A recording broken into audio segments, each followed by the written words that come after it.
جو اللہ تعالیٰ سے واقف ہو جاتا ہے وہ مخلوق کے سامنے متواضع ہو جاتا ہے۔ ظالم مظلوم کی دنیا بگاڑتا ہے اور اپنی آخرت۔ آپ گناہوں کا ارتکاب کرتے رہتے ہیں، آپ کو کوئی خوف نہیں ہے۔ یہ خیانت کا واضح ثبوت ہے۔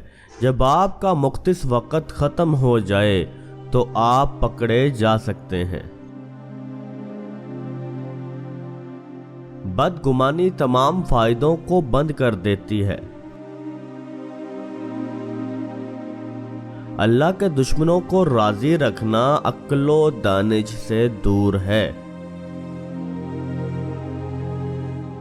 تیری جوانی تجھ کو دھوکہ نہ دے، یہ عن قریب تجھ سے لے لی جائے گی۔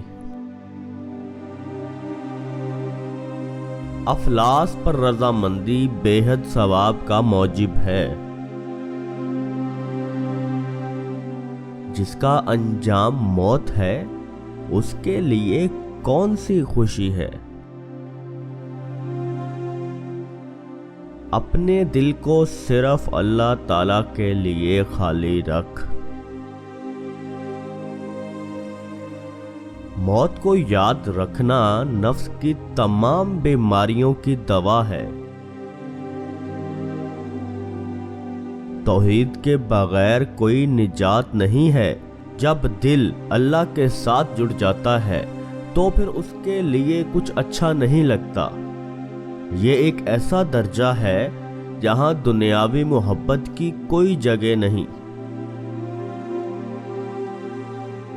خالی تمنا ہی حماقت کی جنگل ہے جس میں احمق ہی مارا مارا پھرتا ہے۔ اے عمل کرنے والے، اخلاص پیدا کرو ورنہ فضول مشقت ہے۔